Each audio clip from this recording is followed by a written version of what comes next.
Astma- en COPD-patiënten in Vlissingen zijn onderworpen aan een grote controle. En dat was hoog nodig. En we kwamen erachter dat er in de gemeente Vlissingen 2.500 mensen inhalatiemedicatie gebruiken die niet onder controle staan. En daarnaast kan het ook heel veel geld besparen. En verder in deze Zeeland nu vandaag. Stakingen in het streekvervoer zijn van de baan. En Olivier werkt aan zijn droom in Amsterdam.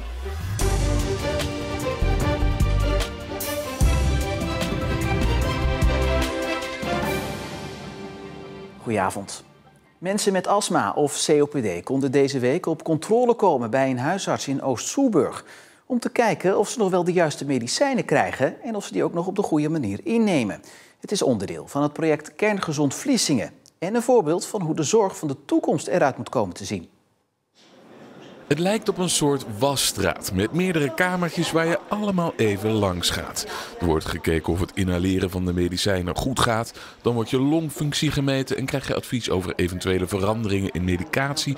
En in de laatste kamer krijg je instructie over het gebruik van je inhaleerapparaatje. En de hele teststraat duurt ongeveer een uur. Ik meet de longfunctie en daarin meten we de totale longinhoud en ook de kracht die mensen kunnen geven aan de lucht in 1 seconde. En hard uit. Dat zegt ons iets over de mate van dat de doorgankelijkheid van de longen is, van de longinhoud. En daar kunnen we eigenlijk mee concluderen van of er inderdaad COPD of astma sprake is, of dat het gewoon normaal is. Goedemiddag. Hallo. Mooie normale longfunctie. Gaan we nog even naar station 4 om de perfecte inhalatie even te coachen en te trainen. Ja, prima. Dat is goed. Ja hoor. Deze astmapatiënt is er in ieder geval erg blij mee. Ik had niet het idee dat het zo uitgebreid was. Ik dacht, het is weer gewoon even blazen en even kijken hoe het gaat en weer weg. Maar het is heel uitgebreid. Het idee voor deze medicijncheck voor astma- en COPD-patiënten kwam van een apotheker die zich zorgen maakte over deze doelgroep. En we kwamen erachter dat er in de gemeente Vlissingen 2.500 mensen inhalatiemedicatie gebruiken die niet onder controle staan. Dat terwijl die controle nu later veel schade en zorgkosten kan voorkomen.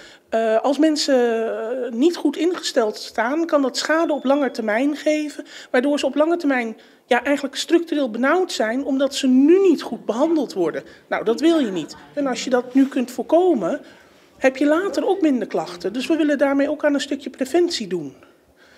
Minder naar de huisartsenpost moeten, niet naar het ziekenhuis hoeven, omdat je longen een longaanval krijgen. Het is volgens alle betrokken partijen een uniek project hier in Oost-Soeburg. Want in de zorgsector is er nooit geld beschikbaar voor preventie. Maar nu wel, dankzij geld uit Den Haag en van zorgverzekeraar CZ. En de hoop is dus dat door beter medicijngebruik gezondheidsschade wordt voorkomen, waardoor mensen in de toekomst minder zorg nodig hebben.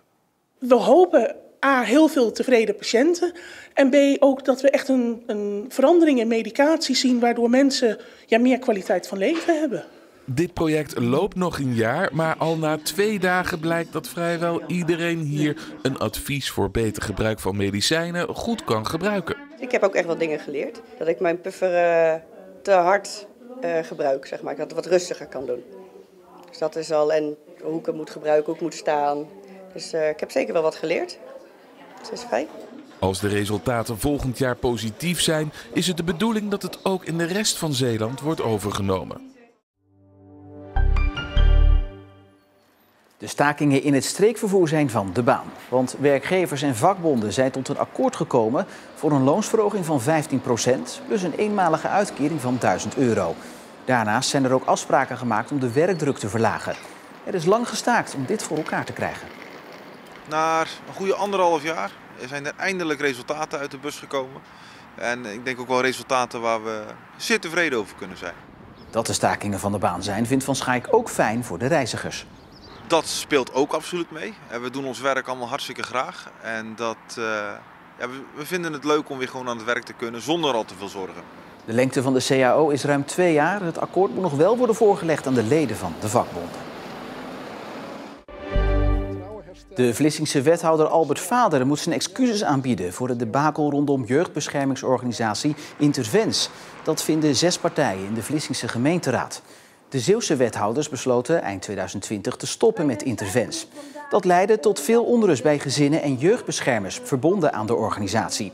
Onlangs bleek uit een onderzoek naar de gang van zaken dat de wethouders bij hun beslissing onvoldoende kennis hadden. Albert Vader geeft volgende week tijdens de raadsvergadering pas een reactie op het verzoek van de Vlissingse partijen. In Rilland zijn vanmorgen 10 vaten met drugsafval gevonden. Wat er precies in zit is nog niet duidelijk. De vaten werden gevonden door een voorbijganger aan de Hogerwaardweg in het buitengebied van Rilland. De brandweer heeft metingen uitgevoerd en specialisten onderzoeken de vaten. Er kruipen of rijden steeds meer mensen onder gesloten spoorbomen door. Daarom start de politie samen met de provincie een campagne en zal er meer gecontroleerd worden op het negeren van gesloten spoorwegovergangen. De politie benadrukt dat het niet alleen levensgevaarlijk is voor de personen die dit doen, want als het fout gaat heeft het ook een enorme impact op iedereen die het fout ziet gaan. Geen TikTok meer op je werktelefoon. Dat kregen de Eerste en Tweede Kamerleden van D66 vandaag te horen. Zo moet worden voorkomen dat gevoelige informatie ongecontroleerd weglekt naar China. En dat was even schrikken voor Wouter Versluis, ook van D66, maar dan in de Zeeuwse Staten, waar het verbod nog niet geldt. Hij is namelijk groot fan van TikTok en maakt regelmatig video's voor dit kanaal. Hey, ik ben Wouter Versluis en vandaag maak ik een video voor Omroep Zeeland. Zie hier zo mijn interviewer. De video gaat over D66 die het verstandig vindt dat Kamerleden geen TikTok op hun werktelefoon gebruiken. Maar wat vind ik daar eigenlijk van? Ja, ik denk dat het heel verstandig is om dat niet te doen. Op het moment dat je een werktelefoon gebruikt, dan betekent dat je daar wellicht ook geheime stukken of documenten op kan inzien.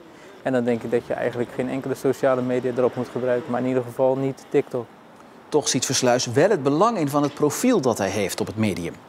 Om Zeeuwen te laten zien wat voor werk ik doe. Dus het is echt een stukje van delen met mensen die bijvoorbeeld niet op LinkedIn of Twitter zitten, maar wel op TikTok. Van ja, wat doet die man waar ik op heb gestemd? Regelmatig maakt de politicus video's en zet ze online, maar het idee dat gevoelige informatie misschien kan lekken, zet hem wel aan het denken.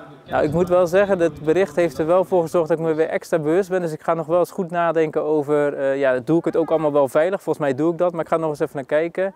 En ik denk dat ik dan, als ik dat veilig doe, gewoon doorga. En ook de provincie Zeeland denkt na over een TikTok-verbod voor ambtenaren en statenleden. Maar een ingangsdatum is nog niet bekend. Hij is na Kees Zwamborn, Danny Blind en Peter van Vossen pas de 4e Zeeuw ooit die speelt in het shirt van Ajax.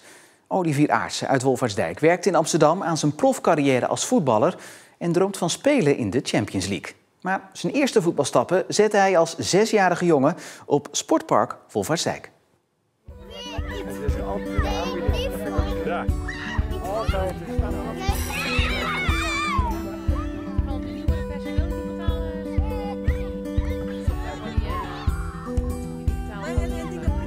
Wat herinner je nog van die jaren bij Wolvaartsdijk en bij Kloetingen? Ik denk voornamelijk kampioen worden.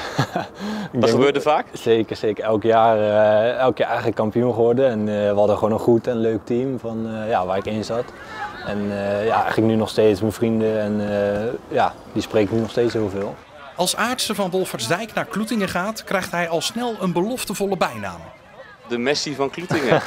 Wat is daarvan waar? Ja, op een gegeven moment wel. Ja, op een gegeven moment, ik stond toen op het middenveld en ik hield van dribbelen en het was nu wel indribbelen. Ja. En ik scoorde daar ook regelmatig, dus toen heb ik af en toe wel eens de bijnaam gekregen. Ja. En dan gaat het snel met Aartsen. Na een jaar voetballen bij Kloetingen gaat hij naar Sparta. En weer een jaar later moet hij kiezen tussen Feyenoord en Ajax. Hij kiest voor de club waar hij ook fan van is en verhuist van Zeeland naar de Randstad met zijn ouders.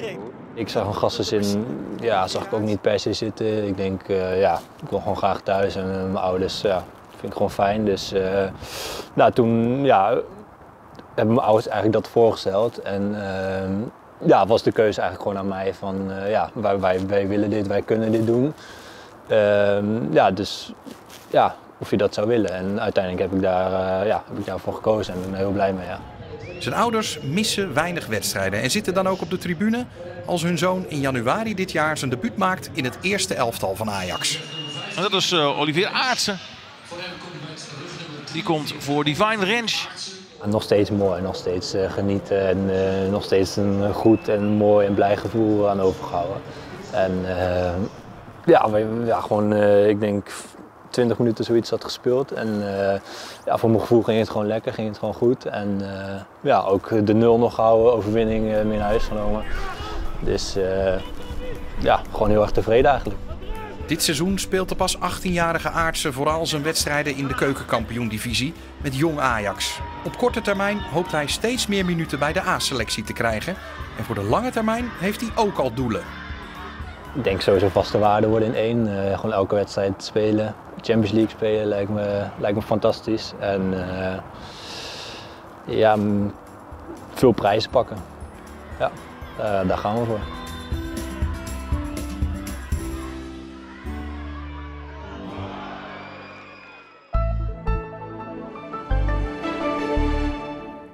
Het was bewolkt, maar regen zoals gisteren bleef uit. In de middag was er zelfs een klein zonnetje bij maximaal 9 graden. Morgen in de ochtend nog kans op een buitje, maar in de middag redelijk wat zon. En dat houdt aan tot zeker eerste paasdag. Tweede paasdag een iets grotere kans op regen in de middag. En u heeft ze vast wel al voorbij zien schuiven. En dan heb ik het over de witte kentekenplaten van onze oosterburen, die de Zeeuwse kust weer massaal hebben gevonden. En niet alleen de kust kan ik u vertellen, maar ook de supermarkten, waar ze op zoek zijn naar specifieke producten. En nee, het is niet alleen hagelslag. Maar wat dan wel, daarover lees je meer op onze site en in de app. Dus mocht je nog een leeg vak aantreffen dit weekend, in dat artikel vind je het antwoord over het waarom. En over weekend gesproken, dat begint nu, heb ik besloten. Geniet ervan, nog een fijne avond en graag tot morgen.